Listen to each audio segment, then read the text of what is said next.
Yeah, they ended their live feed. I will say that maybe they ended it because they realized that I picked it up. I have no idea. So let me talk about this craziness that is going on in our country right now. Okay? You have people that are protesting outside of a business that suffered a mass shooting. So there was a mass shooting a couple of weeks ago, maybe a week ago, in Minneapolis outside of a bar. Now, or in St. Paul rather. Now, what's crazy about it is, people opened fire, or one guy opened fire, or more than one. I don't even know how many people opened fire, but there were 14 people that were injured. One person was killed. BLM, this just shows you how corrupt BLM is. BLM Minnesota, or St. Paul, what one? Black Lives Matter St. Paul. They are actively protesting outside of the business because the business finally just reopened.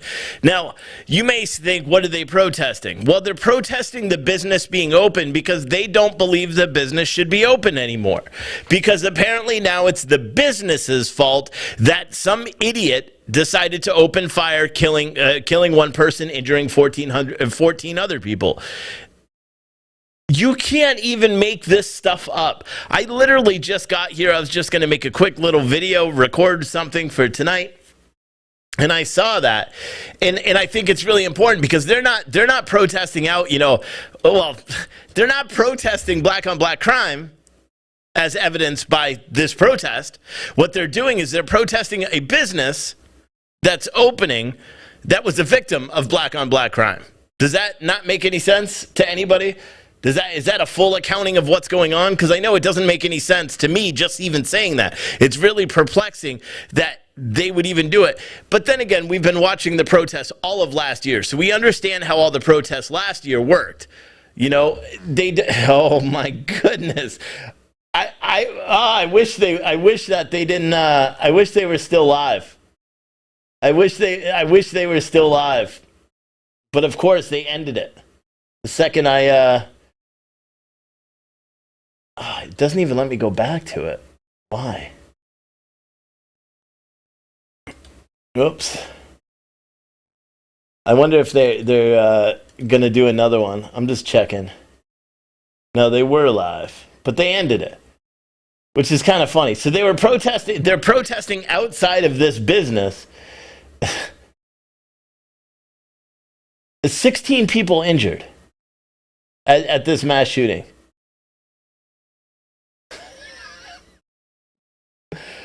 Oh my God, dude. I just can't believe how crazy some people are. I really can't. I guess I shouldn't be surprised, but I can't believe that they're outside protesting. I mean, here's the initial video that someone sent to me. This was earlier today. Here, watch. Y'all opened on the wild opener game. Y'all don't see an issue with that? Sorry, the volume's quiet, but y'all didn't make it aware to the public, nothing. Y'all just opened. Y'all didn't even come out and do like a press conference. Not only that, the memorial. Why did y'all move the memorial? Who made the decision? Who moved the memorial? You? Man, if you have an issue, take it up with them. I understand that, and that's why I came here to speak with. And these people are nuts. These protesters, God, if you cared about Black lives, wouldn't you be protesting the fact that people shot up the place? Wouldn't that be a bigger thing? No, they're trying to go after a business owner and trying to shut down. In the new video, the one that I just cut to, or the one that I started the live feed, they actually went into the business and started going on with loudspeakers inside a private business. That business was a victim. Everybody working there that night was a victim of the shooting.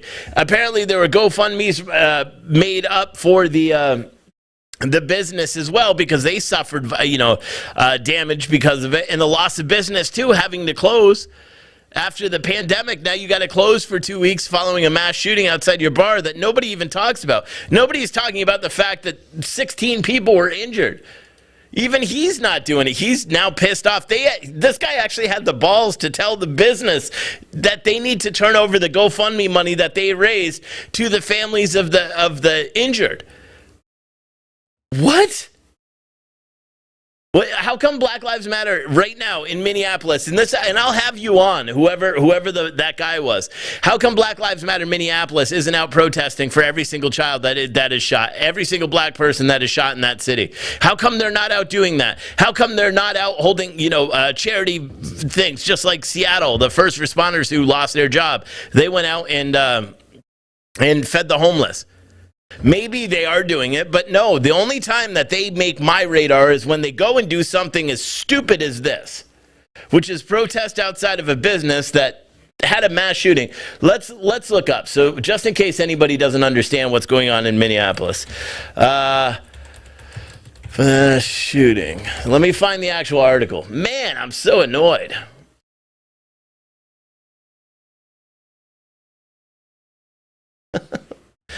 News headlines from WC. So one of the suspects, his name is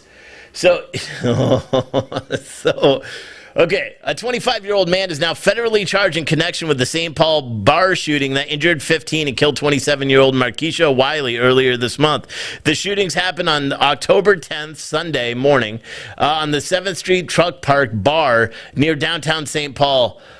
Local prosecutors have already charged 33-year-old Terry Brown with murder in Wiley's death. He's also charged with several other counts of attempted murder. According to the U.S. Department of Justice, Jerome Fletcher Horton Straw purchased a firearm used in the incident. The complaint says that a review of sales reports in the Twin Cities reveals that Horton has purchased at least 33 firearms from June 15th through October 17th.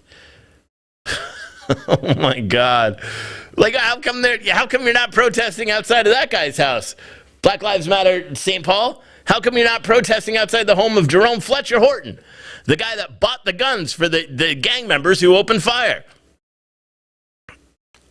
Wouldn't that, and it turns out, according to the federal government, that he's purchased at least 33 other guns.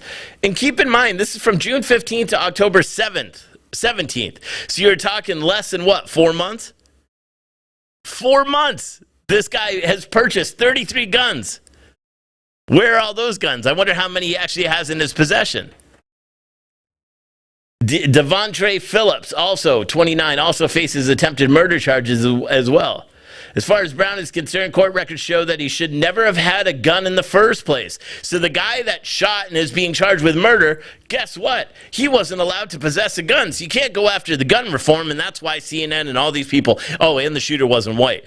But that's why they stopped covering it.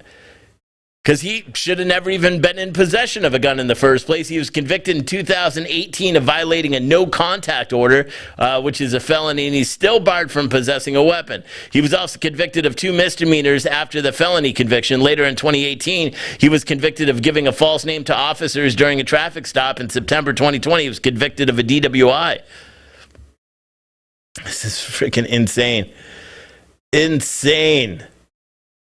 Insane. There's so many things that they could be testing. So many things. Here's another one. People across the Twin Cities are still processing what happened after last weekend's mass shooting in downtown St. Paul. 15 people were shot inside a popular St. Paul 7th Street. And then it just goes on. It talks about the first responders and how they're dealing with it. There's so much that Black Lives Matter. Like, I almost think that they missed an opportunity deliberately. You know what I mean? That's my firm belief, is that they don't care. That's there's no other way to describe it. It doesn't make any sense.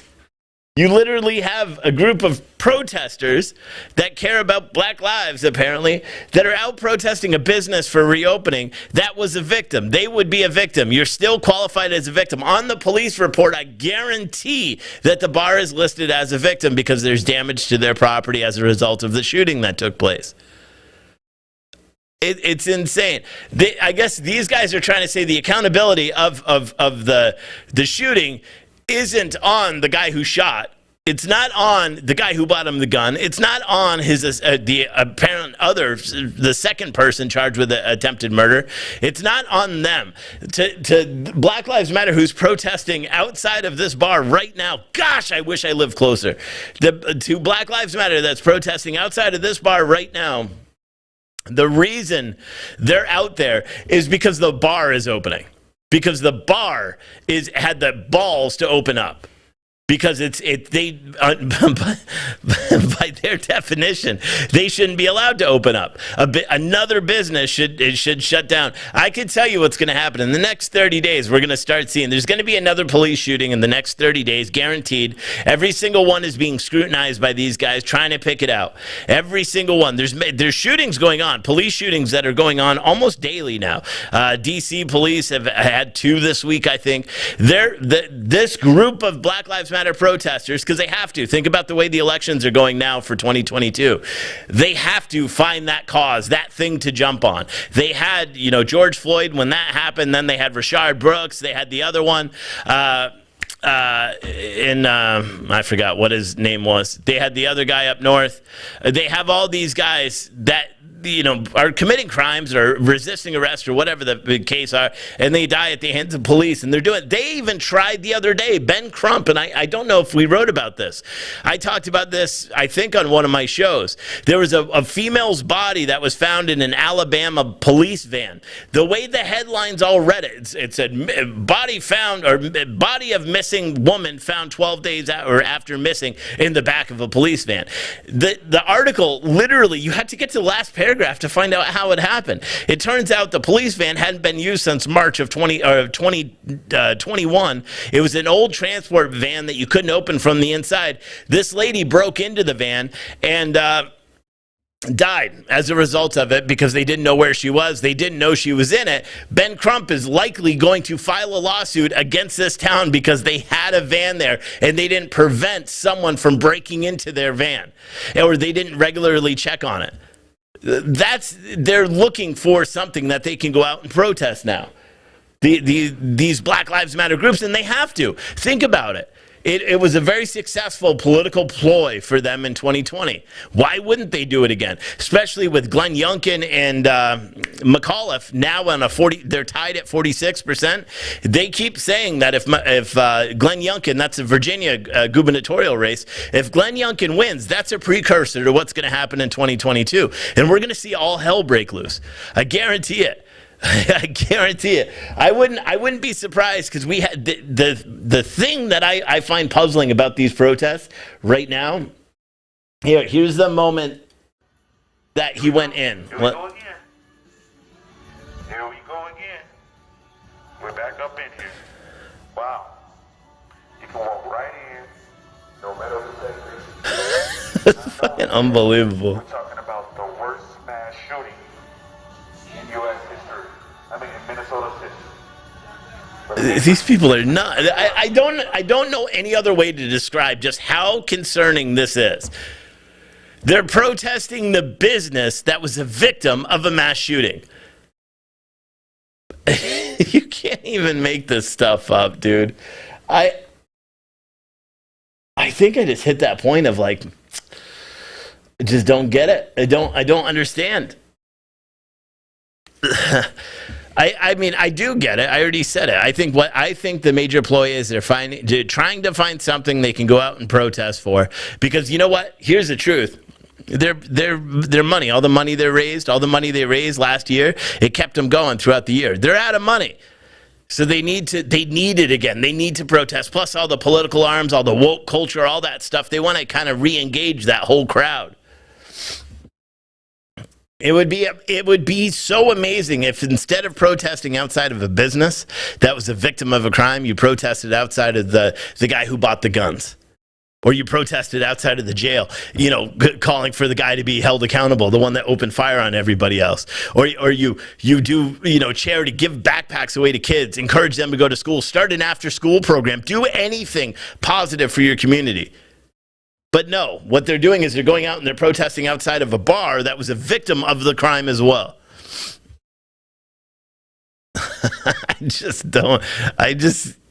I wish I had like an understanding of the mindset. You know how people always said that with Donald Trump? They were familiar with the mindset, familiar with the mindset, familiar with the mindset. I would love to be familiar with the mindset of one of these BLM guys that goes out here and marches and protests and does all that stuff, just to try to understand the rationale behind this particular decision. There's a lot of decisions that I've just questioned because I'm naturally inquisitive, but this one I'm really curious about.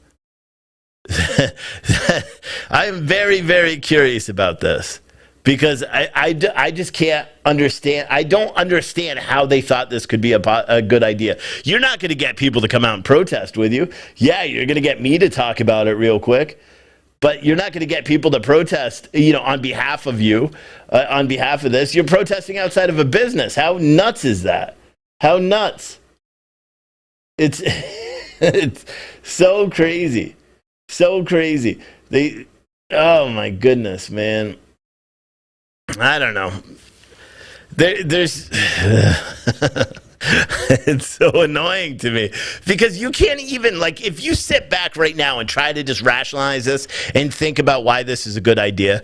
Now they're making the argument that the business or that employees that suffered and were not allowed to work for the past 2 weeks because the business was closed during the investigation. They're making the I don't even know. They tried to say people set up GoFundMes, and then this guy from Black Lives Matter St. Paul said that they need to turn over that GoFundMe money. What? Like, what? How does that even make any sense? How does that make any sense? D, yeah, I got it. I'm on their page. They're not live anymore. Thank you. But yeah, they took down their live the moment I went live. It's so stupid. It's so dumb. Oh, the cops. Oh, so there is another live feed. Oh, okay. Hold on. Oh, the cops are there now. Nice as fuck. In Texas, man, we got the real deal. Hold on. 911, 411, 211 on the whole school on the fake ass motherfuckers and man, listen, I'll break it down to you off of this motherfucker right here. But just know that we know the real deal. That way. Trust me. And if they don't do the right thing like Spike Lee, motherfuckers is about to get exposed. Trust me. Trust me, bro. And they ain't even got to be by me. Somebody else is going to do it. That's real close. They're going to expose the truth. Motherfuckers better stop the press. I'm trying to tell you, they better stop it. They better stop it, man. They better stop it, man. I'm talking about, man. What time is it? I had a Zoom at 4 o'clock too. Oh shit, it's 4 o'clock right now. Damn. I wonder how much. I wonder how much he's getting paid. So this is Cortez Rice, and we've seen him at these protests for a while. He was at all the ones in Minneapolis last year. He's a protest streamer. That's how he does it. That's what he's doing. That's his shtick. But I'm curious about the gold teeth. I'm curious on how he can have the gold teeth and all the fancy chains and all that stuff. If they're real, you got to assume they cost a little bit. Hey, is he, taking out those gold teeth and donating them to the family? Is he putting his mouth where his teeth where his mouth is, or whatever the expression is? so crazy. These guys literally went into a business and told them they need to shut down, and that business isn't allowed to be open until they say so. What the hell? Can you imagine? You know what happens? Back in the day, a bunch of people did that too. They used to go into business and say, you're not allowed to open until you pay us. You know what that was called? Racketeering. It's a crime. There's a name for it. It's a crime. Oh my gosh, dude. Oh my gosh. People are just so nutty.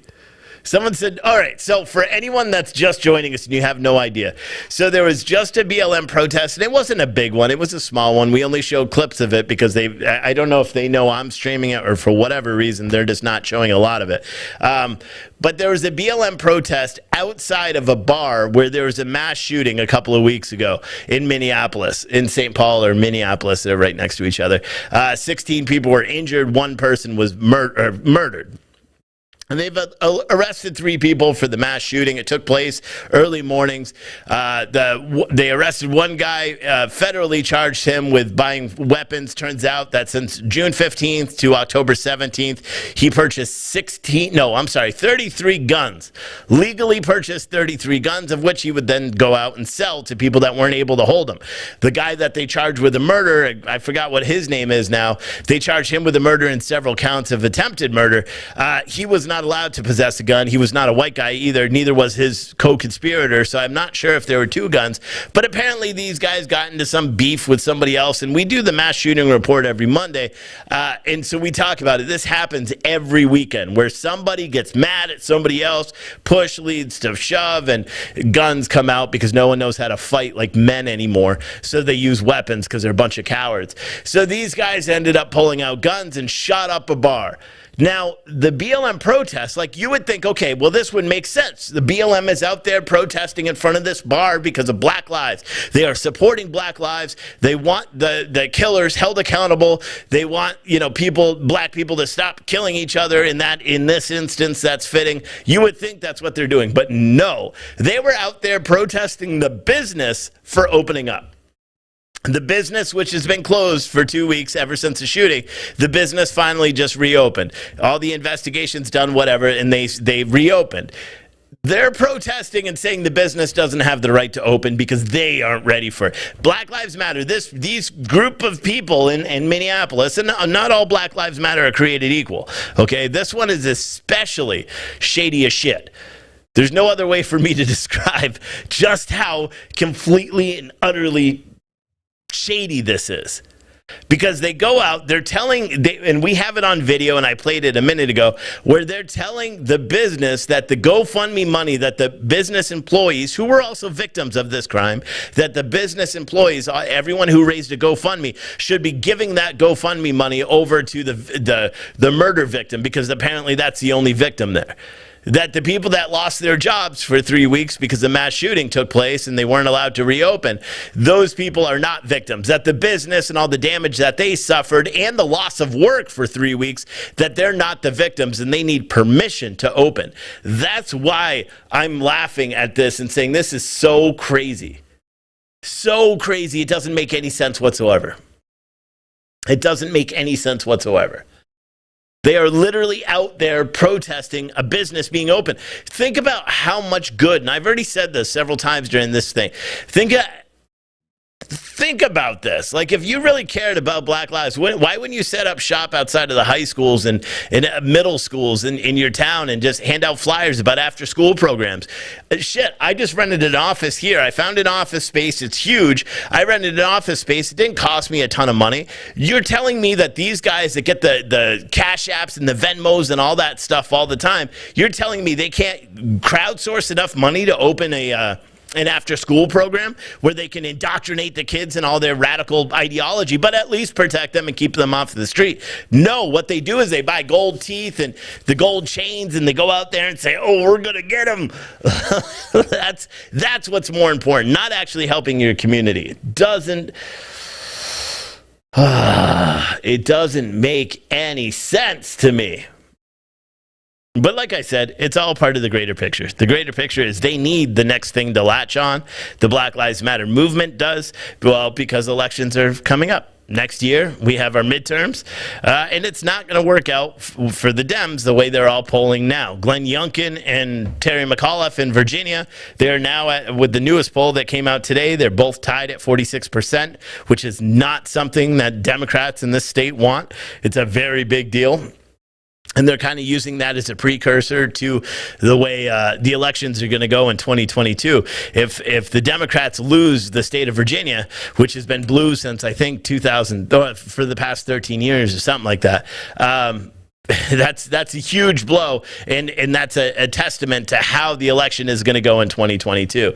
Basically, a lot of the political people are saying that if they lose Virginia, they will lose the midterms, and we will take back over the House and Senate. So we'll have to see. But it's very, very odd. It's very odd, and it's very peculiar. The other day, they had a march in D.C., I believe, for Ahmaud Arbery, who apparently was sleeping at the wheel when police went to woke him up, so he tried to drive his car into cops. Apparently, they were protesting, saying that you can't wake up people that are sleeping in traffic. You can't do it because I don't know. I can't I don't understand it. I really don't. Not Ahmaud Arbery, somebody else. But you can't justify it. You can't knock on a window when especially if you're law enforcement, and say, "Hey, guy, why did you fall asleep? Are you drunk or what? What's the deal?" And it's perfectly acceptable for them to attempt to run you over, and you're not allowed to shoot them. You're not allowed to shoot at the car and stop the threat. You just have to kind of be run over. We saw that in the protest that took place in Bensalem last year. Remember that, where the one guy. Where the video became available that one guy was running at the police officer with a knife over his head. We watched that protest live. We watched it all break. We actually watched all the protesters get the news that the guy was armed with a knife, and the video was released within a couple of hours by the police department showing the officer had no choice. And one of the protest streamers literally said, no, the officer shouldn't have shot him. The officer should have been stabbed because that's his job. His job is to save other people's lives and not his. Therefore, he should have gave up his life and let that guy stab him to death. That's literally the mindset of some of these idiots. And I don't know. I just think of the missed opportunity. Think about how much good could be done. We do have a problem. We have a huge problem. Anywho, I don't really have a show planned for tonight. I was coming back to the office, just to record something for tonight. It was going to be quick. And then I saw this and I was like, I just have to go live because this is just crazy. Here, let's listen to this. This is the House live right now. Oh, I paused it, didn't I? Why do I keep doing that? This is the House floor live right now. How come it's pausing? What the hell? First of all, we have just the sheer number of people who are crossing the border. A year ago in July, all 9 sectors, about an estimated 8,000 people were crossing the border. We're now up over 100,000 people a month crossing the border. As far as the type of people coming across the border, I saw something in the Yuma sector I hadn't seen before, and that is dozens of identifications scattered along the ground where people crossed from Mexico into Arizona. Why are people throwing away their identifications prior to checking in at the Border Patrol? There's only one obvious reason. They don't want the United States to know who they are. These people are paying the drug cartels to come here. If you are from Mexico, you are paying $3,000 or $4,000 a person. If you are from Central America, you're paying $6,000 to $8,000 a person. If you are from Brazil, you are paid over $10,000 a person. The drug cartels are recruiting people by putting on Central American TV or Brazilian TV ads urging people to come here.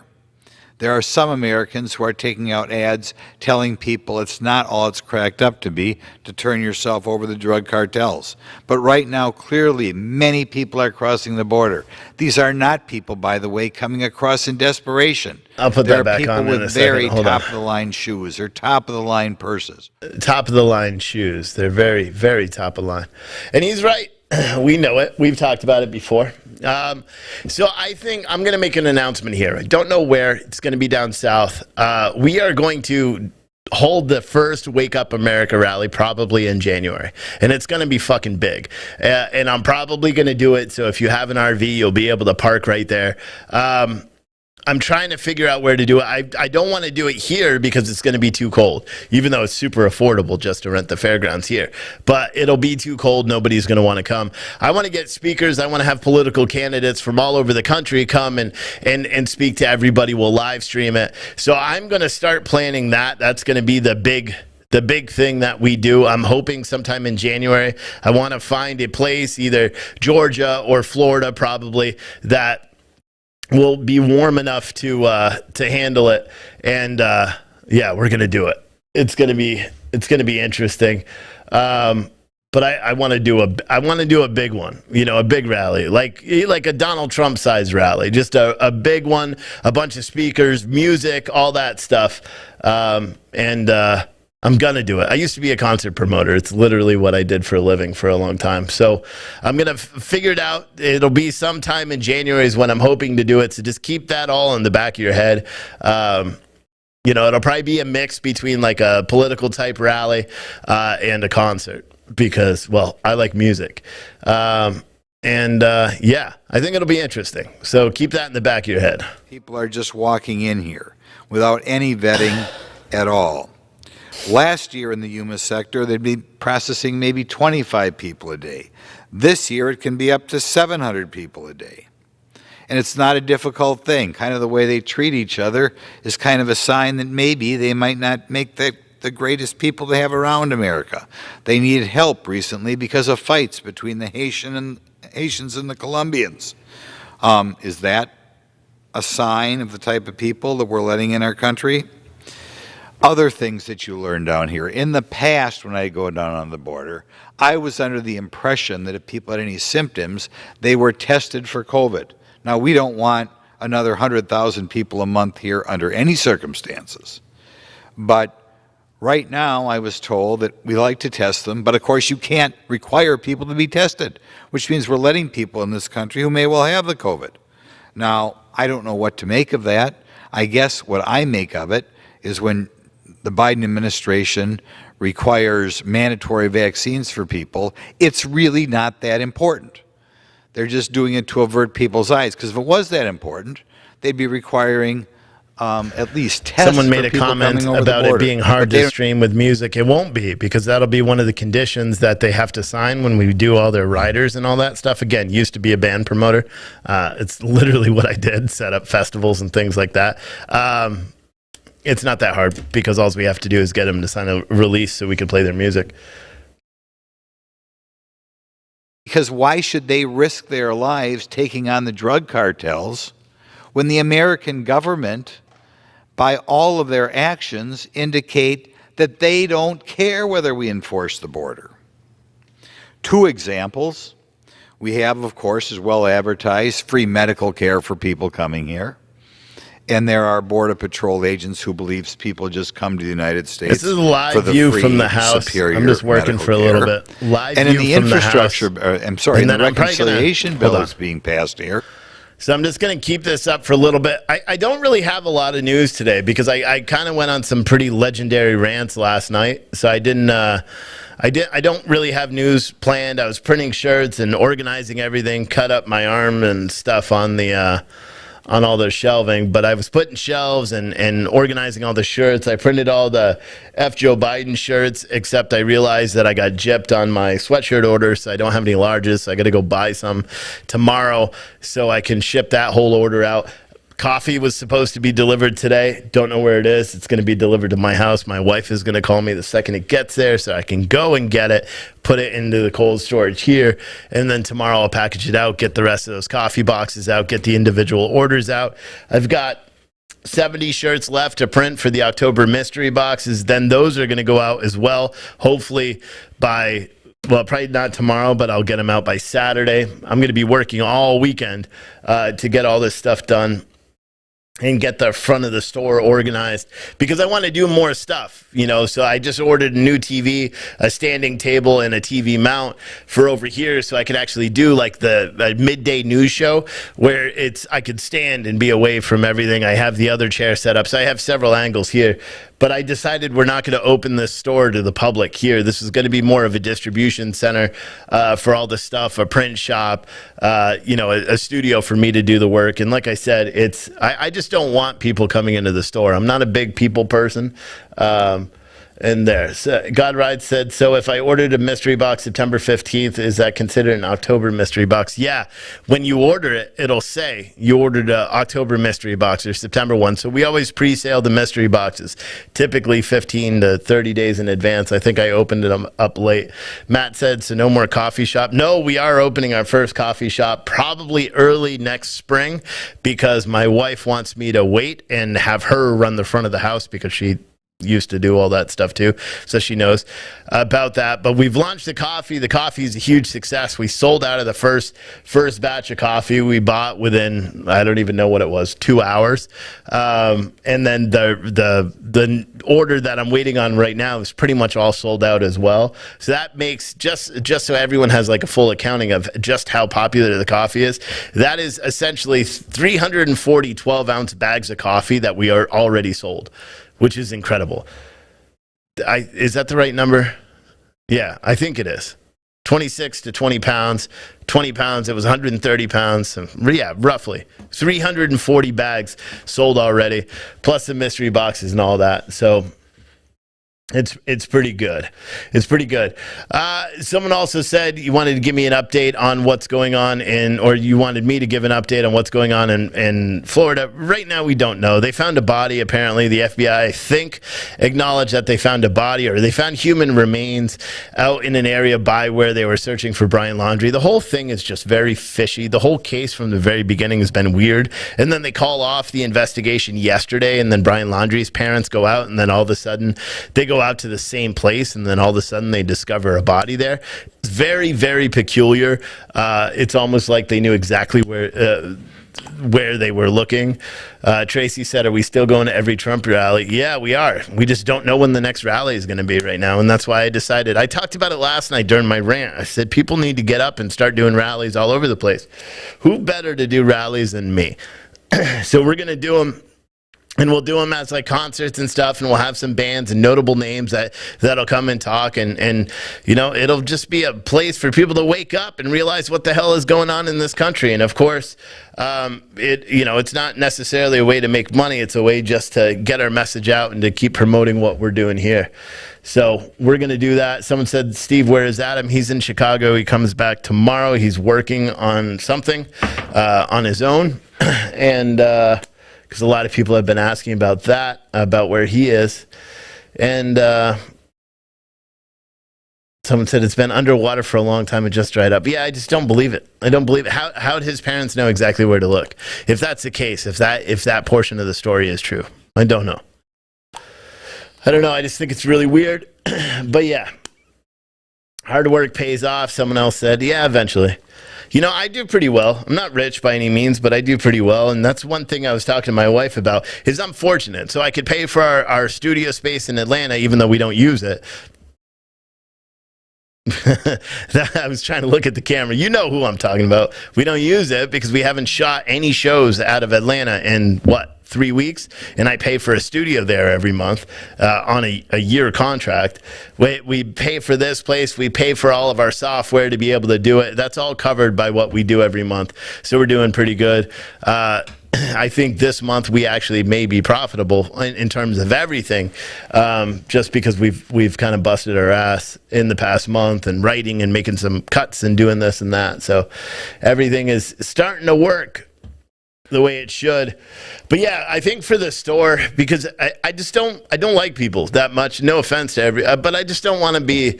You guys see it how I am when I'm at the rallies. I'm kind of just like, okay, I'm not as boisterous as I am now, and I'm the same way. Like if someone walks in, like the other day I was at Costco and people recognized me. Shout out to you guys. It was. I think I did a good job. Probably they couldn't tell that I was uncomfortable, but I was. And then I also have my family and all that stuff. So I don't know if people are good or bad, and I certainly don't want to get people that come in here causing trouble. So I think what we're going to do is just make this, like I may do like pop-up sales on the weekends just to get rid of supply, but I'm going to make the front so it looks like a store. It's just never going to be open to the public because I want to do like shoots up there. I want to like talk about it. If I have a new show or a new shirt rather, instead of just like having a picture, I could show you the picture of it on the wall. We're going to start carrying 4 different colors for every every shirt that we sell. In the next 2 weeks, you're going to see our store. It's taken me a long time, but our store is, I'm rebuilding the whole thing on the back end. And for every shirt we sell, it's going to be sold in black, gray, army green, and then another color. I don't know what the other color is. I pretty much wear black, but I know a lot of people don't.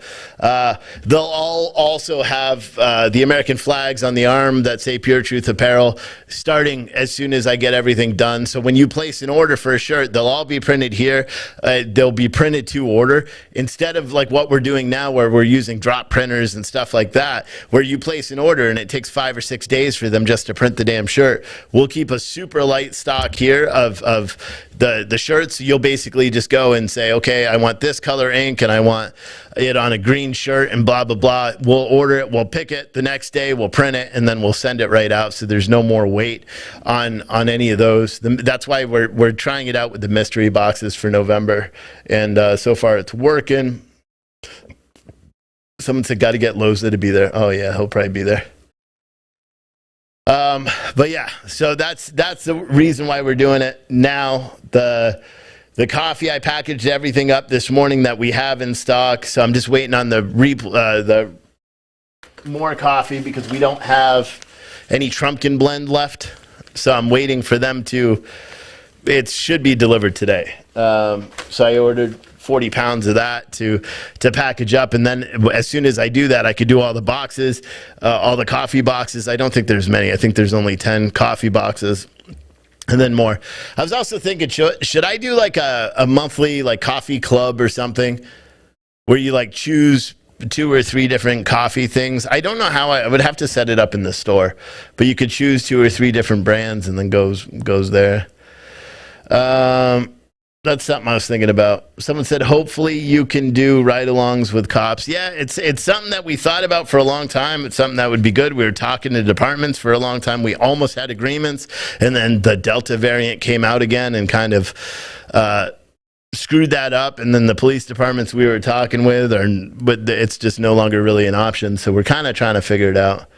A mug and 2 bags. Yeah, because that's a new thing. I could print all the mugs. So I have white mugs in stock now that I can print the design on.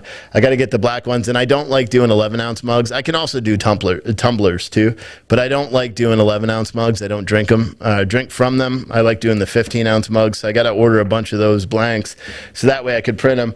But that way, when you order something, if it says it's in stock, it means that we have the stock to actually print it and send it out to you within 24 hours. And that's what I'm super working on. It would be a lot easier if I could find someone that wanted to work for a living here in town, because we're not outsourcing this anymore. But you can't, so I'm doing it all right now, but it's working. It's working so far. Just getting the front all set up. Someone said, I think we need a weekly music review, Citizen Stringer News. Do you? Yeah, I mean, we could write it. Citizen Stringer isn't supposed to be just like political news or any of that. It's supposed to be just the news that you're not getting anywhere else. I wouldn't mind having someone that comes on and does a segment once a week about the new movies that are being released or something like that. I really would like everything, like a fully versed news. You know, my show is my show, so it is what I talk about. But on Citizen Stringer TV, which broadcasts online 24/7, it would be great to have other stuff. Like if someone wanted to come out and do reviews of new songs that come out, or reviews of new movies, or reviews of books, or anything like that. We're also going to start doing a lot more interviews. I believe on Tuesday I'm going to have, I forgot his name. Let me look it up. I'm going to have one of the candidates for governor in Texas. Let me see. I'm really bad with name. I know it's Don, but I don't remember his last name. Hopefully they're not watching. They're probably going to be mad. Don Huffines. So I'm going to have him on Tuesday for an interview. We're going to actually just record his phone call, and I'll play it live later in the day. And then we're probably going to have some additional interviews as the show progresses. We'll probably start off with 1 or 2 a week, because I'm not a huge fan of doing interviews. But I got to break that mold, you know, because that'll just help get us out there. But yeah.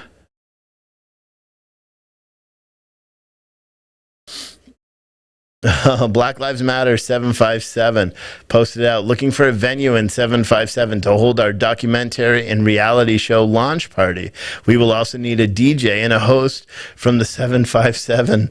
Tag them BLM, and then it's got Unleash Reality. Oh my God, dude. See, you know why BLM will never be taken serious? It's because of this. It's because they get manipulated. Like these dudes, these BLM 757, and I talk to them too, because that this all has to do with the Nexus stuff that I talked about with Nexus Services. But they beat right into it, hook, line, and sinker, and yeah, they're gonna have a documentary, and they think it's gonna help, which is amazing to me. They're so stupid. Someone said just ordered French vanilla. Yeah, we'll have French vanilla out. Is Joe Biden live? Should I bring Joe Biden up on the screen? I think my viewers would drop if I did that. Right now, I'm low on viewers anyway because we're just kind of ranting and raving. Plus, I'm used to coming on later. Is he live? Retirement. How about Bill? Oh, fuck it. I need some laughs.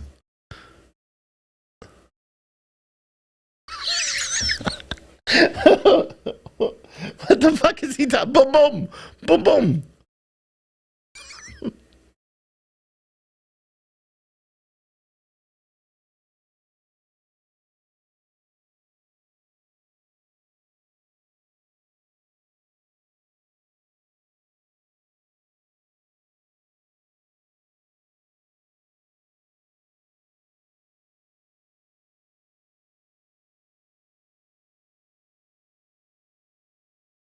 God's truth, after I checked on what the margin was in the state of Delaware, I called up here. She had won that year too, and I found out that I won every precinct in Scranton, and I looked up and said, Mom, I did it. I did it. Look, and it's great to be here. It's great to be here in Pennsylvania with a very close friend, become a close friend, and a great governor, Governor Wolf. It's good to see you. And Matt, thank you for the passport to let me back. Here, I'll fix the sound. Bear with me. And it's interesting. I grew up not very far from. I know it's quiet. The senator. About Mumbling Joe. Total of, if you add it up, I think it's about 6 blocks, and his dad and I were about 18 years apart, and we're 17 years apart. Going down there. But I just want you to know, we went to the same schools, same parish, just a few years apart. Take a few years. And Scranton is where I played shortstop at the Green Range Little League in the first year it was put up. My dad helped build the field down there, and spent a lot of time at Simmy's buying penny candy, and Hank's Hoagies on Woodlawn Street, watching movies of the Roosie on the weekend and trying to reenact all they did. And when you watch those movies, I think I was told, I don't know if it's true, I was the only kid in my era that I was able to walk across the lackey on that pipe that was just above the thing. If you fell in the lackey, you were a lackey, you were in trouble. But anyway, that's right. Look, no matter how long you live here in Scranton, it's a place that climbs into your heart and it never really leaves you, and that's the God's truth. You know, it's like that old saying goes, you can take the boy out of Scranton, but you can't take Scranton out of the boy. There's something special about it. And I believe that home is where your character is etched, and I really mean that. Some of you have heard me say this before. It's where your view of the world begins, and where you begin and where it takes shape. And that happened to me in 2446 North Washington Avenue. We used to come back after 10:30 Mass at St. Paul's. St. Clair's wasn't built till I had moved, at St. Paul's, and my grandfather would hold court. And back in those days, all the men had breakfast in the kitchen. My mother was one of 5 children, 4 brothers. One was lost in World War II.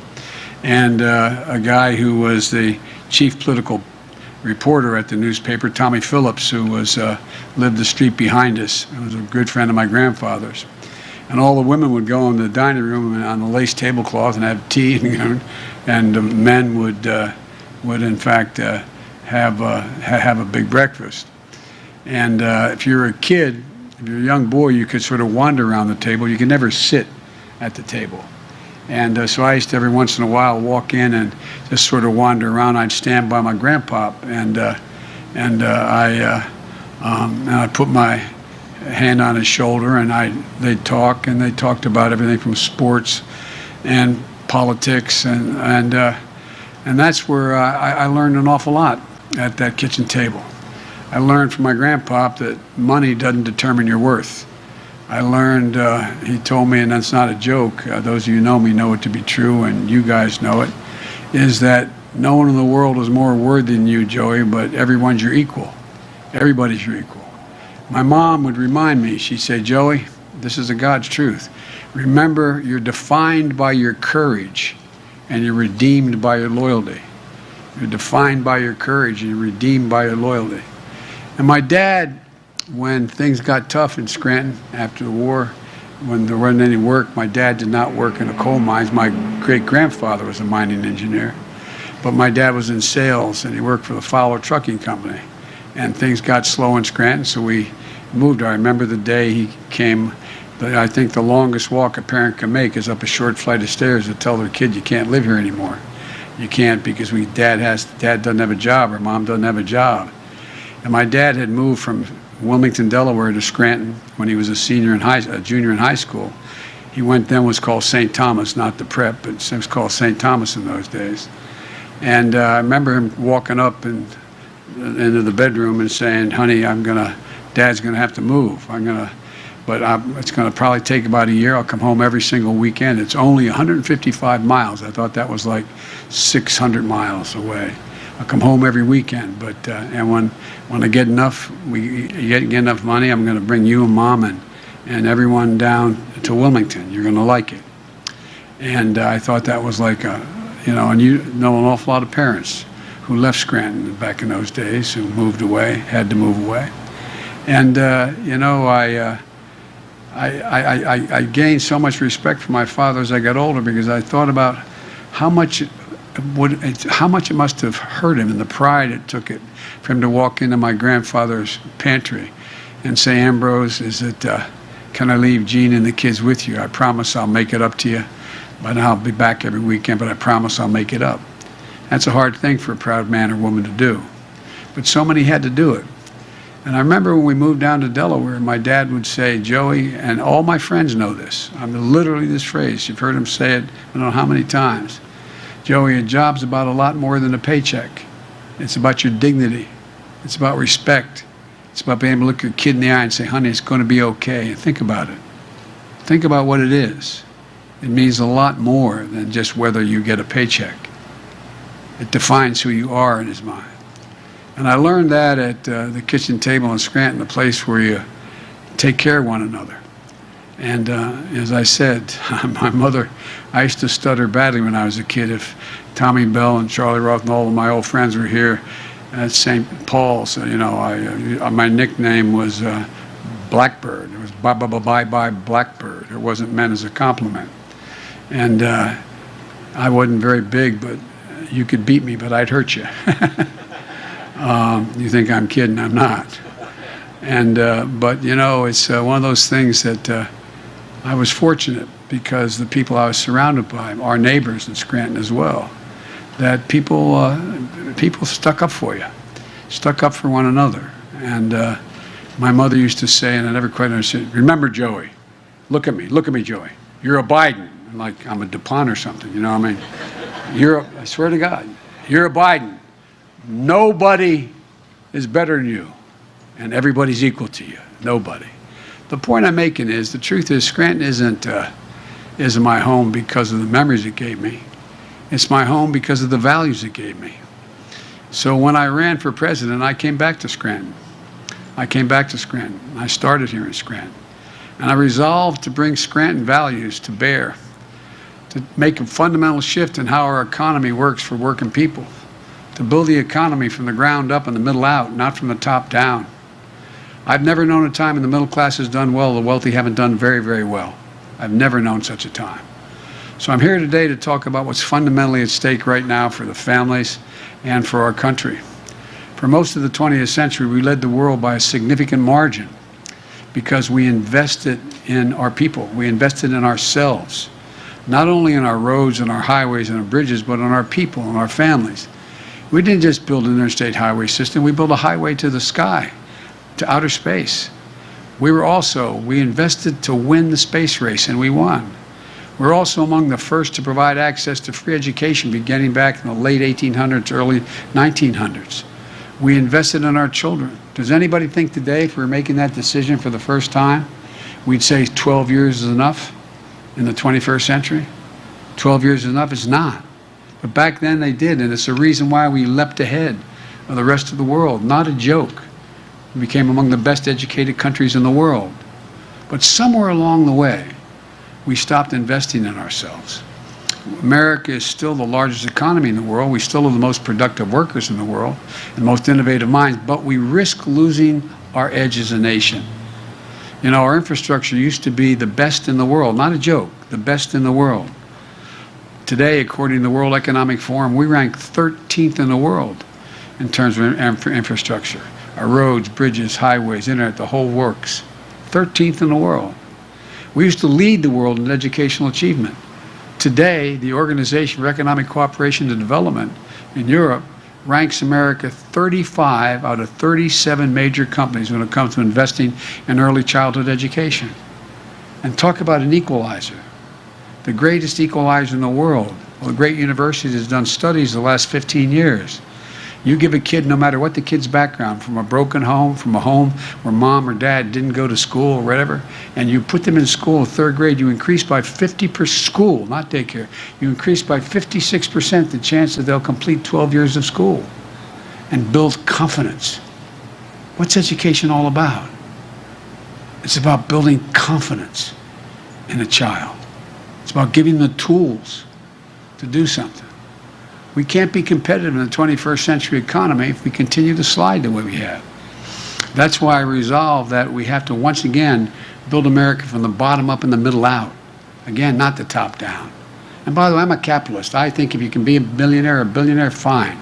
Just do your fair share. Just do your fair share. You know, trickle-down economics has always failed. It hadn't built this country. You know who built this country. Like the young man that just introduced me. Union people, people who in fact can make a decent hard wage, build the country. It's not hyperbole. I mean it from the bottom of my heart. That's why I proposed two critical pieces of legislation that are being debated back in Washington. Now there's some really smart national press with me today, and they have understandably believed that there's no possibility of my getting this done. This has been declared dead on arrival from the moment I introduced it. But I think we're going to surprise them, because I think people are beginning to figure out what's at stake. You know, when I use the phrase Build Back Better, it's being used internationally now. I got the G7, the largest countries in the world, to agree that we're going to have a Build Back Better world. And we're going to invest and we're going to build around the world the democracies and ability so the rest of the countries don't fall prey to those like the Belt and Road Initiative out of China and other initiatives where there's, I'll do something for you if you give me. If you give me. Folks, look, these bills are not about left versus right or about moderate versus progressive or anything that pits one American against another.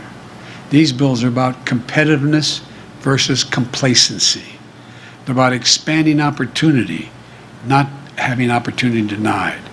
They're about leading the world and continuing to let the world or let it pass us by. And by the way, they will not increase one single penny of the deficit. They are fully paid for. And all Wall Street points out they will grow employment by tens of thousands of people. Tens of thousands of people. 17 Nobel laureates spontaneously, Nobel laureates in the economy, sent me a letter 3 weeks ago saying we'll also reduce, not increase inflation. And here's what these initiatives are all about. First, the infrastructure bill.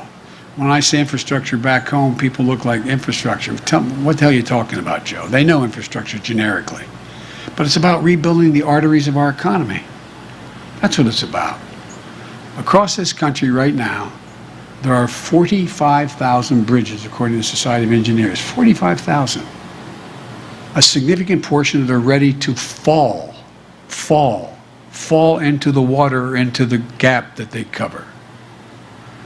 There are 173 miles of roads in poor conditions that have to be built up, including more than 3,300 bridges and over 7,500 miles of highways here in the state of Pennsylvania that need to be repaired and built. Increase timing and commerce. We're going to put hardworking Americans on the job to bring our infrastructure up to speed. Good union jobs, not $7 an hour or $15 an hour, but prevailing wage, a wage you can raise your family on. You can look at your family with pride. Jobs that can't be outsourced. Jobs replacing lead water pipes like you have here in the Scranton area.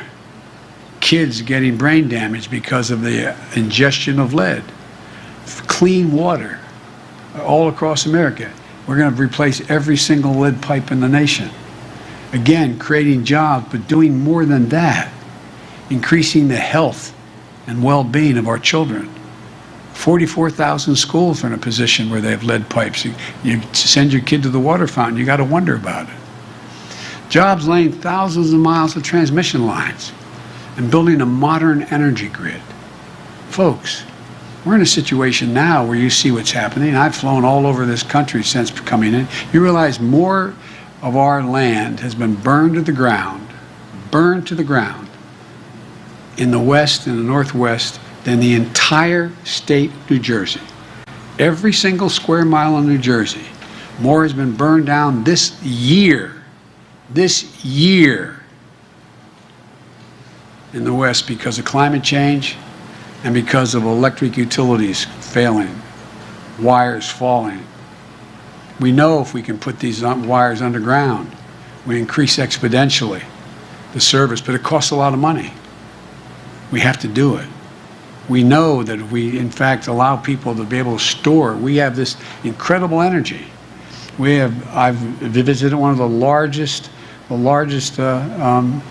solar fields in America. It's in the Southwest. Guess what? You can transmit all that energy enough to really light up half of the state of Nevada. But guess what? How do you transmit it? What lines do you put it over? Do we have the capacity to do that? We have the engineering capacity, but do we have the will to do it? And imagine what that does. You realize we had $90 billion in loss this calendar year because of natural disasters? $90 billion? Jobs. Making sure there's a high-speed internet, affordable and available anywhere. Everywhere in America, including for nearly 1 in 6 families who go without internet. You saw what's happened when we've had this COVID. Try teaching from home. How many people do you see out in McDonald's parking lots with their kids in their cars because they get access to the internet to be able to help the kid in school? What are we doing? This is the United States of America, damn it. What are we doing? Shut up and both resign. These bills are going to help us meet the moment on the climate crisis in a way that creates good jobs, makes us more economically competitive. $66 billion in passenger rail and freight rail. Why I always talk about passenger rail, and particularly high-speed rail. You realize the Chinese are now building another high-speed rail line that will go up to 300 miles per hour? You say, what difference does that make, Biden? Well, guess what? If you can get in a train and go from here to Washington much faster than you can go in an automobile, you take a train. You take the train. We will take literally millions of automobiles off the road, saving tens of millions of barrels of oil, dealing with cleaning up the air. This is not hyperbole, this is a fact. These are facts. Right now, when I went out to Silicon Valley, they showed we're in a situation where if you put solar panels on your roof, guess what? When the sun's not shining, you're in trouble. except they have now battery technology. You can have batteries in your basement about the size of the width of this podium and about that thick that keep you going for 7 days. So what do we have in this legislation? We have $39 billion to modernize American transit. I remember riding a trolley. I lived at the end of the line, as they say, in Greenwich. 3 blocks, the end of the line. Beyond the end of the line were the dumps. But Maloney Field was on the right. And the Little League baseball field I played in was down the bottom of the hill. But the point is, it made it work. Most people live in cities. You know, the vast majority of people now, working people, live in cities. Their jobs are out of town, no longer in town. No longer in town. But 65% do not own an automobile. They live in a black or Hispanic neighborhood or a poor neighborhood. And all the time they waste trying to get to work. Look, more than $7 billion to build out the national network of electric vehicle charging stations.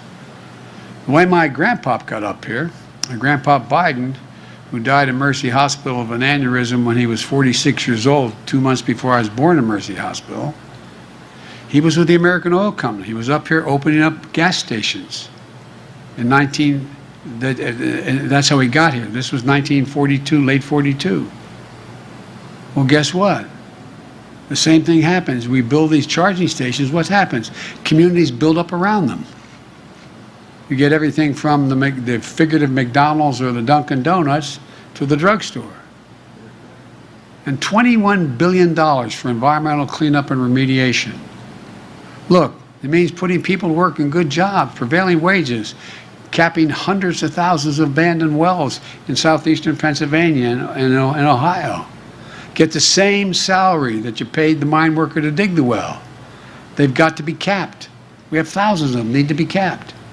In addition to that, we have methane leaks that are all over, and you understand in Pennsylvania about that. But guess what? It increases the health of the community, provides good paying jobs. My plan also makes historic investment in clean energy, including a tax credit for people to do things like winterize their homes, install solar panels, develop clean energy products, help business produce more clean energy.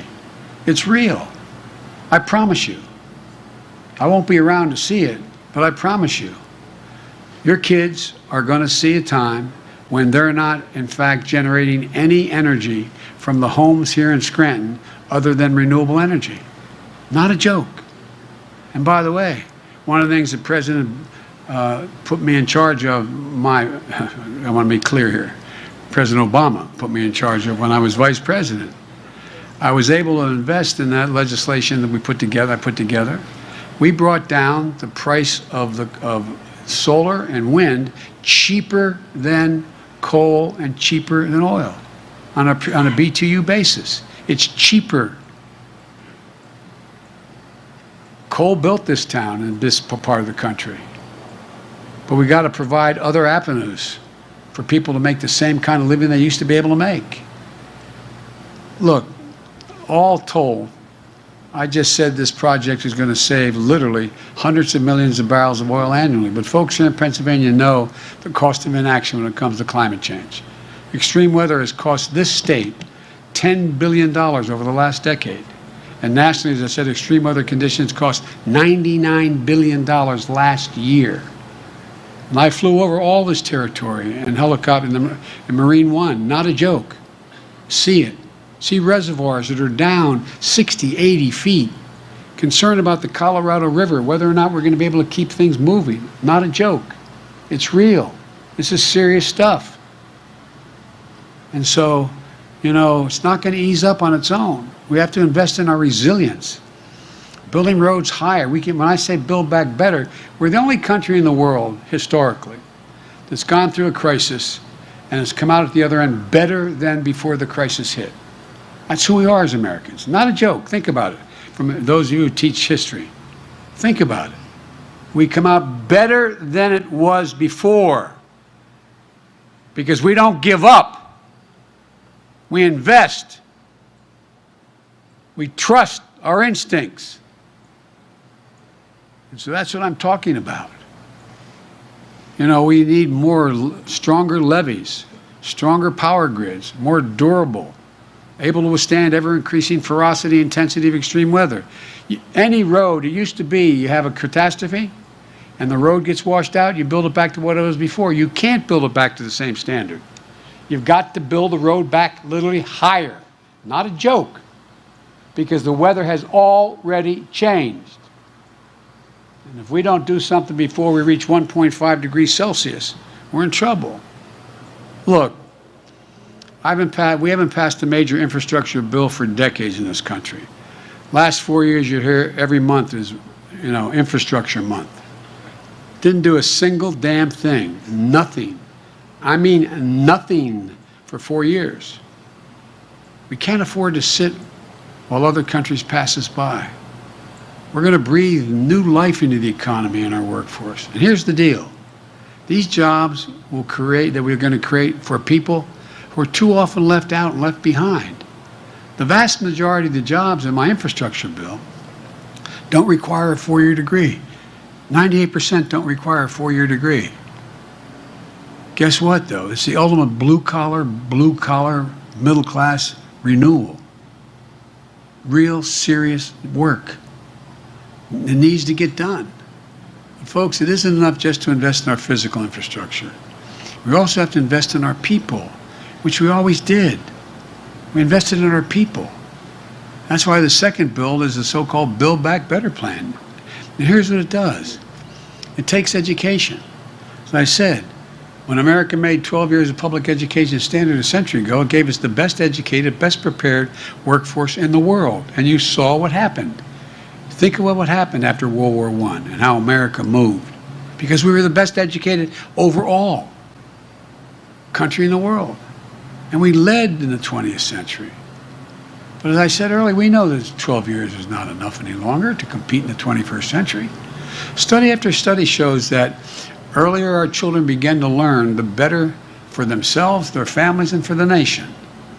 You know, you all know the statistics, and some of your teachers and your husband used to talk to me about this, and it was really basic, that if you come from a home where the mom or dad have books on the shelves and on the coffee table and read, and you come from a home where mom or dad can't read or has a 6th grade education or has a little difficulty, the child coming from a middle-class home is going to have heard 1 million more words spoken, not different words, spoken, than the child coming from a middle-class home. And that's because, look, what do? You all know with your children and grandchildren. You start talking to them when they're in the cradle. You engage them. They're the people who sit at the dinner table and still talk. They're engaged. So many homes, mothers or fathers don't have the capacity or inclination to do that. But right now, what are we doing? We're lagging behind. Today, only about half of the 3- and 4-year-olds in America are enrolled in early education at all. Germany, France, the UK, Latvia, their number is over 90% of the children. It's not just early education. According to one study, we rank 12th among advanced economies when it comes to percentage of our young people who've attained any sort of post-high school degree. Rank 12th in the world. The Build Back Better plan gets us back on track. We'll make 2 years of high-quality preschool available to every child in America. Every child. And we're going to make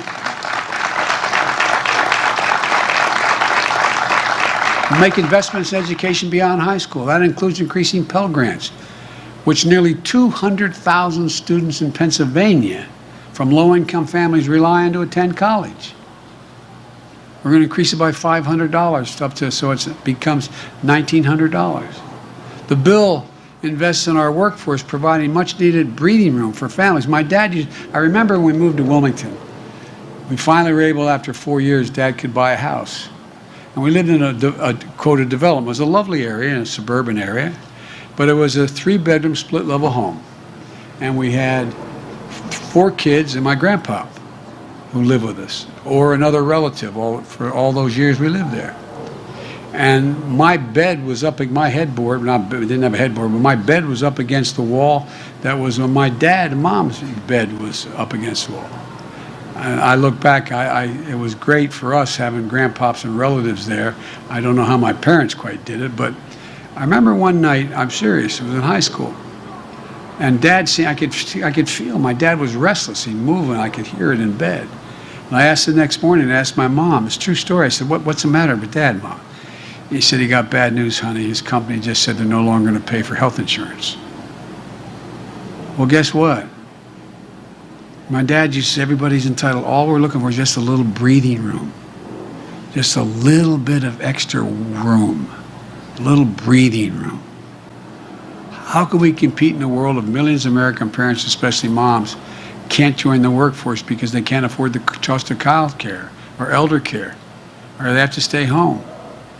I heard my colleagues speaking before I did. Here in Pennsylvania, the average annual cost of child care for your toddler is $11,400. It's higher in other places. So average two-parent family with two young kids spends 22% of their income for child care every year. I was a single dad for 5 years. I got elected to the Senate. I got a phone call before I got sworn in when I was hiring staff saying my wife and daughter had just been killed. And my two boys were seriously injured. They were hospitalized for a long time. So that's why I eventually started commuting. But I continued to commute because I could no more afford, and I was making a lot of money then. Now, granted, I was listed for 36 years as the poorest man in Congress, but I was making $42,000 a year. And I didn't think my job was to make money when I was in Congress. But this is not a joke. I could no more afford child care than fly, but fortunately, I had a hell of a family. Those values I talked about. My sister and her husband, after a little bit, they gave up their home. I came home one night and they moved into my home, helped me raise my kids. 5 years later, no man deserves one great love, let alone two. 5 years later, when I met and married Jill, I came home after the wedding, they'd moved out. My brother, Jimmy, my best friend, my mother, they all helped me take care of my kids. But I couldn't have done it. So I understand, how in God's name do people make it? If you look at the world of advanced economics and those with advanced economies, the countries invest an average of, each of those countries invest an average of $14,000 per year in state-sponsored child toddler care. America invests $500, 28 times less than our competitors. Here's what it does to our economy. You all know it. 30 years ago, we ranked seventh in the world among advanced economies in the share of women in the workforce. Today, in America, we rank 23rd. And women are becoming, not joke, better educated than men. If you look at, and I do about 5 college commencements a year, 4 of those 5, the valedictorian out of those classes for the last 10 years has been a woman. And if you read the data now, we're worried about the number of men attending college. Once again, our competitors are investing. We're standing still. My Build Back Better plan is designed to get us moving again. Look, it's going to cut the cost of child care for most Pennsylvania families in half. No middle-income family will pay more than 7% of their income on child care under my proposal. 7%. It's going to help more people get back to work in the workforce and make ends meet. It's also going to extend the historic middle-class tax cut for parents. Everybody talks about, and by the way, I'm going to say something self-serving, but I got on pretty well in the Senate for all those years. A lot of Republican friends as well as Democratic friends, for real. Kind of like Bobby. I mean, they're friends. We used to travel together a lot. And here's the deal, though. You know, what I was able to do when we passed the American Rescue Plan in the first month of my administration, which has allowed us to have all the funding for COVID. And when I started off, there were 2 million people in America that had gotten a vaccine. Well, guess what? We're up to 190 million. That's how we got it paid for. But here's the deal. What it meant was that, you know, right now, there's a whole new attitude that's out there. How do we not invest? And so in that act that we passed, we provided for a child tax credit. And you heard my introducer speak to it. Because we're in such dire straits, we were able to put in a position a tax cut for middle-class people. That's what it is. No one has a tax cut when we want to cut the capital gains tax for the wealthy or anybody. No one has a problem when we deal with that. We have over 55 corporations in America. The Fortune 500 don't pay a single solitary penny in taxes. Not 1 cent. Not 1 cent. They make $40 billion a year. But when you talk about a tax cut for middle-class people, and that's exactly what it is. By what we did, increasing or making a refundable tax cut, you know, the way it works now, if you're made enough money to owe more than $4,000 in taxes and you had 2 kids, you got to deduct it. And here's the deal. The fact of the matter is that if you didn't make that kind of money, you didn't get the benefit at all. It wasn't refundable. You didn't get the benefit at all of the tax cut. Because if you didn't have more than $4,000 in taxes, you didn't, you know, you still paid. And it wasn't refundable. You didn't get it back. Well, here's the way we work it. We said, all right, for temporarily what we're going to do is make sure there's a child care tax credit.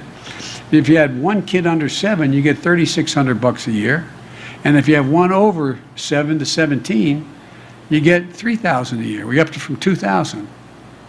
Well, guess what? It's cut child poverty in Pennsylvania by 55%, in the nation by 50%.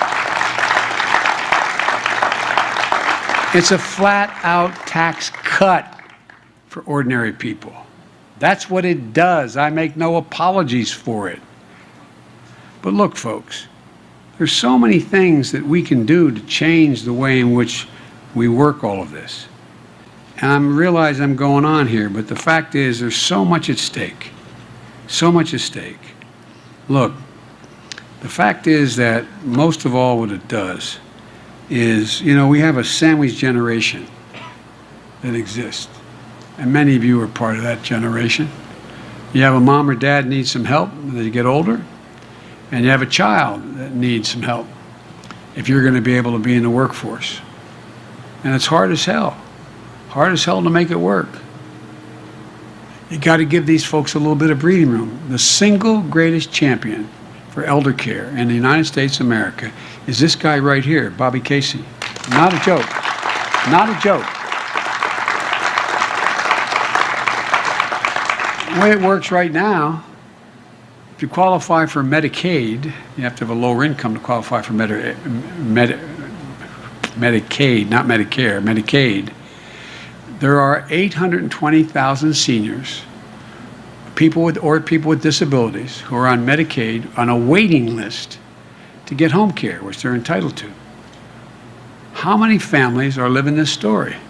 Your parents get older, they need some help getting around the house, making the meals for themselves, don't want to put them in nursing homes, not only because of the cost, but because of a matter of dignity.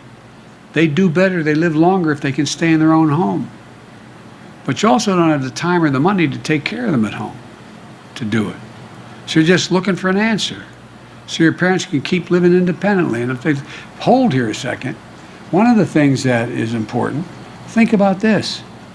In order to get into that nursing home, you got to sell everything you have. You can't have any private property. You have to empty your bank account. You have to do it all to move in a nursing home. I'm not saying nursing homes aren't valuable, they are. They're extremely valuable. But that's not where, I remember my uncle was moved in with his wife into a assisted living center, and the folks who had built the facility, it was a lovely facility in Delaware, asked if I'd come and speak on the opening of it. And we're walking out and I said, "Mom, isn't this beautiful?" She looked at me and said, and she was then 76 years old, she said, "This is for old people, Joey. Not for me." But think about it. For millions of families, this is the most important issue they're facing. It's personal. It's personal. And Bob Casey gets it. When Bobby fights for something, he never gives up, in case you haven't noticed. So here's what we're going to do. We're going to expand services for seniors so families can get help with well-trained, well-paid professionals to help them take care of their parents at home, to cook a meal for them, to get them their groceries when they need to get groceries, to help them get around, to just put in railings on their home. My mom lived with me. She moved in with me. We finally talked her into doing it. And guess what? My sister takes her up. You remember this. Jeannie remembers this, talking about this too. She takes her up to get her prescriptions, drives her back, gets out of the house, and it was this little home off of our home. She wouldn't physically move into the house, even though we had done the whole thing over for her. And she's just standing there and moves and breaks her hip. She didn't trip or anything. Broke her hip. Well, guess what? Just having a railing, just having a place where she could walk from one room to the other, and help them in their own home with the dignity they deserve. Quite frankly, what we found is that this is more popular than anything else I'm proposing. When you do this individual polling data, this is extremely popular because we all feel that obligation to our parents, and we want them to live with dignity. Look, because American people understand the need. It's a matter of dignity, it's a matter of pride. Look, that's what both these initiatives are all about.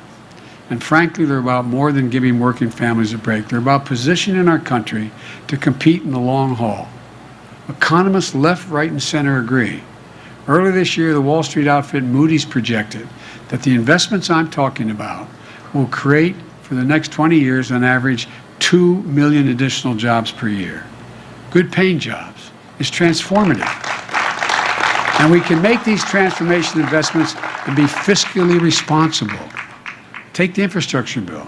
All those investments, road, bridges, high-speed rail, internet, the whole deal, they represent less than 0.5% of our economic growth each year. Less than 0.5%.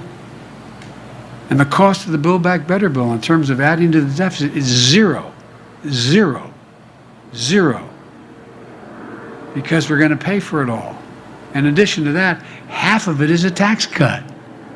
It's not spending money, it's a tax cut for working class people. It's about time, as I said, and I come from the corporate state of the world. Not a joke. More corporations are registered in my state than every other state in the United States combined. And I represented the state of DuPont, as they used to call it, for 36 years. I'm not anti-business, but I'm about just pay your fair share. Look, folks, under this proposal, and under these proposals I'm talking about, I guarantee you that no one making under $400,000 a year will see one single penny in tax go up. Not one. In fact, the plan cuts taxes for working people. And by the way, if you notice, the way you usually pay for infrastructure is by gasoline taxes. I wouldn't allow that because that would tax people making under $400,000. I'm a man of my word. Not one single penny will you pay if you make less than $400,000. So, but there's no reason why someone making $400 million a year. By the way, during this, all the crisis we've had with COVID, there's an absolute finite number of billionaires they can count up in the tax code. You know how much money the billionaires made last year collectively? They're not bad guys, I'm not saying that. They made $1 trillion increase their collective income. $1 trillion. Just pay your fair share. If you are a multimillionaire or billionaire, you have a lower tax rate than a family that has a teacher and a firefighter as a percent of taxes you pay. Lower. As I said, 55 our largest corporations pay zero in income tax, $40 billion. This needs to change. Working folks understand that. That's why, despite the attacks and misinformation about my plans, are still overwhelmingly supported by the American people. They understand that when families have a little breathing room, America's in a better spot. And they know this is about dignity and respect, about building an economy from the bottom up and the middle out, not from the top down. As I said, name me a time in American history when the middle class has done well, the wealthy haven't done very well. Name me a time. So let me close with this. For too long, working people of this nation, the middle class of this country, the backbone of the country, have been dealt out. It's time to deal them back in. I ran for president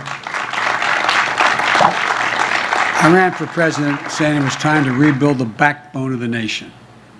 And by that I was very precise. The middle class has been the backbone of this nation. I couldn't have been any clearer. That's why I wrote both these bills in the first place and took them to the people. I campaigned on them. The American people spoke. They have no doubt about what I ran on. Both these bills were all what I talked about. But guess what? 81 million people voted for me.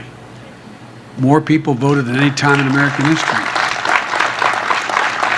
And their voices deserve to be heard, not to be denied, or worse, be ignored. Because here's what I know. If we make the investments, there's going to be no stopping America in the remainder of the 21st century. I've long said, and I mean this to every world leader I've known, and I've now spoken to over 60 of them.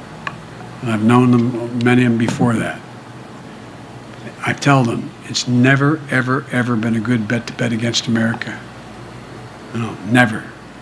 Never, never. Which means it's always a good bet to bet on America. And that's what these initiatives do. They bet on America. It's about believing in the American people. About believing. Just look at the history of the journey of this nation. What becomes clear is this. Given half a chance, the American people have never, ever, ever, ever, ever, ever let the country down. Just a fighting chance. No guarantees, just a chance. And that's what this is all about. And it does not increase the debt. When you talk about the number, we shouldn't even talk about the numbers because it's all paid for, written in the same piece of legislation. So you pass the spending, you're also passing the tax cuts, and you're passing the taxes that are going to be increased. Scranton, thanks for always treating me so nicely. I really mean it. God bless you all. And may God protect our troops. Thank you.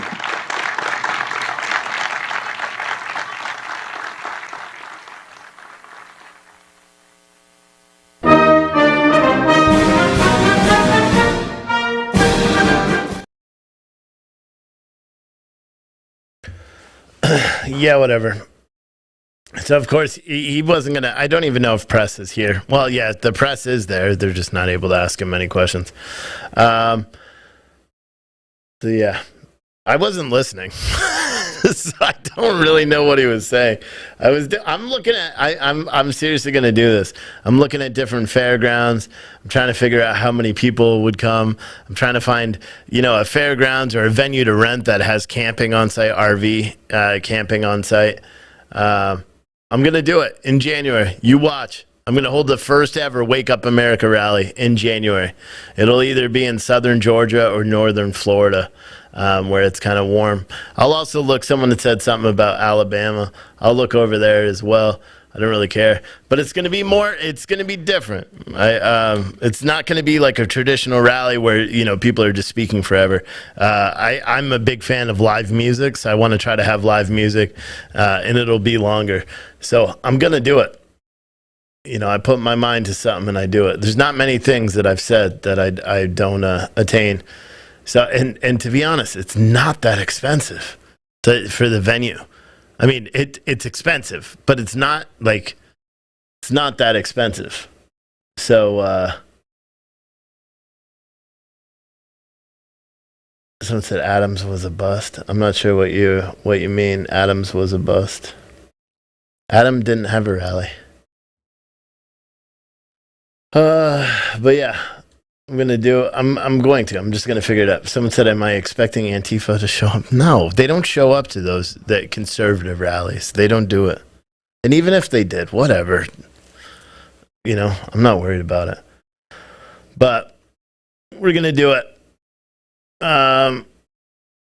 Steve must be in the millions. No, it's not. Not even close. Like I originally, like I remember I put on a 3-day like punk rock / music festival up north, and I spent, I think it was $22,000 a day, but it was union, so I had to have union workers. But it was $22,000 a day for the 3-day event. That included security, and then I think for the musicians and all that stuff, it was more money. But we also paid, you know, there was ticket sales and stuff. So we actually made it back. I didn't make any money, but I broke even on that event, and it was awesome.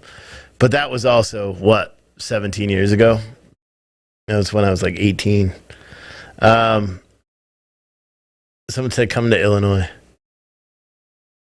No, it was a punk festival, but the venue that we chose was a union-run venue, so we had to pay the extremely high labor rates and all that stuff.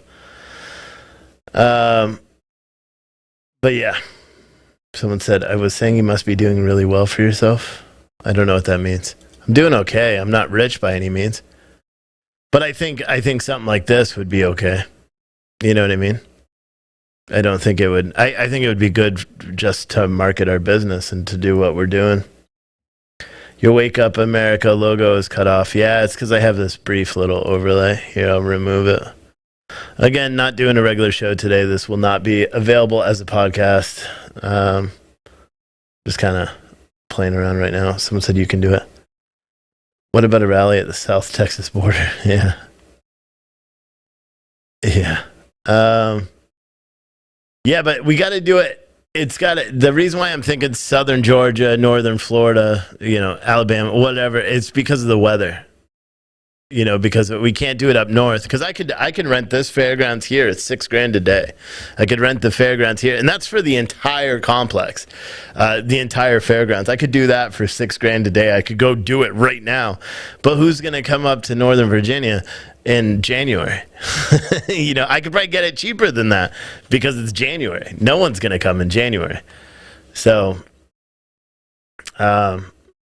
just looking around North Florida, I did look at them. They are expensive.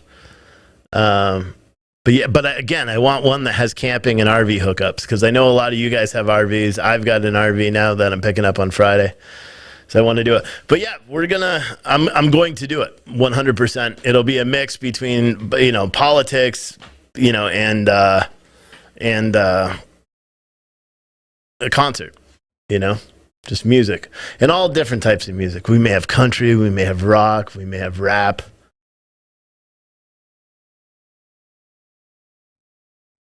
Plan is still to go to Portland, yes, Rana. Again, but I'm not seeing anybody. You won't know until I actually just go live from Portland. We're not doing a meet and greet or anything like that. That's still my plan. But yeah, and then we were thinking about doing and holding like almost like a CPAC, but not CPAC. Sometime next year, towards the middle of the year, called American Citizen to go with our pack. And we were thinking about doing something like that, more of like, you know, more on the political side. Someone said, get Travis Tritt, cancel all the shows that required vegan masks. Yeah. Yeah, we'll see. I mean, first I got to find the venue. Everyone's asking about Adam. Yeah, he's been in Chicago. He's been working on a production for somebody else because, I mean, Adam has to make money as well. So he's been working on a production, doing some work outside of Citizen Stringer for the past week. He's going to be back tomorrow. And he's been busting his ass, so that's why he hasn't gone live. But I will make sure he does a live show tomorrow because everyone is asking him. But yeah. So that's the plan. I'm trying to find a venue, you know, to do it. And then once we pay a deposit, then it's real. It's really happening. So we're not rushing into it, but I am going to find a venue. I'm going to find one that hopefully has RV parking there so everyone can go. And it will just be a one-day event. But yeah, that's what I'm going to do. But yeah, Adam is fine. He's just, he's away. He's a little down because he misses his family. So, because he's been gone since last Friday, and he comes back tomorrow. So that's a long time. a long time for him to go. I talked to him yesterday. But yeah, and if I do hold this rally, every single one of you better come. Every single person that watches this, and anyone that's ever watched this show, you have to come. But yeah, that's the plan. I'm gonna figure out that. It looks like the coffee was delivered to my house, but my wife didn't text me. I got the notification from FedEx, so I am going to take the night. I'm gonna go get that. I'm going to bring it all here because there's no room for it at my house. Tomorrow, I'm going to get all the coffee out to all you guys and the orders of the FU Biden shirts and sweatshirts. Those will all go out tomorrow. On tomorrow night's show is going to be late because I have to go pick up a rental truck because I couldn't find a rental car to go pick up my new RV on Friday. So I had to rent a rental truck, a budget truck, or Penske rather, from Winchester. So we're driving up there tomorrow to go get the rental truck, and then I'll come back here and I'll do a live show probably around 8 o'clock tomorrow, and then Friday night I'll be back in time. Knock on wood, as long as everything works, I'll be back on time on Friday, and it will be good. Someone said you can't. You're in England. Someone else said it's too far for you to travel. We don't know where or when yet. It's going to be sometime in January, some in either northern Georgia. I'll let you guys all know when we actually rent a venue. Then you can actually start making your plans. All right. But yeah, I'm going to take off for the night. So I'm not sure. I think I'm going to play my show from last night on Citizen Stringer again. So that's going to play once I have it queued up. So that's going to play now, and then it will just go through its cycle of shows. This show, I'm not even going to make it on demand because it doesn't really matter. But yeah, stay tuned for tomorrow. I'll be live probably around 8 o'clock. I'll be working all day during the day, so if there's any hearings or anything like that, we'll bring them to you live. And then in the afternoon, I have to run up to Winchester when my wife gets done, so right around 4 or 5, and then I'll be done. But yeah, once we find a spot and we rent a venue, then we will actually start planning what we're doing for this rally and all that. But I'm shooting for January. I think that's a good day, a good time. All right, guys, thank you so much for watching. We will see you tomorrow. I already talked about laundry. I'm not going to keep talking about the same thing. No, the tickets, it'll be free. It's a rally. It's not like a concert. So everything will be free except food. You'll have to buy food, and you'll have to buy a shirt. Like, I'm going to make shirts, and that's how I'm going to try to make all the money back for the rally is people will have to buy shirts. And you won't really have to, but you should buy shirts. My shirts, nobody else's. But anyway, guys, I'll see you on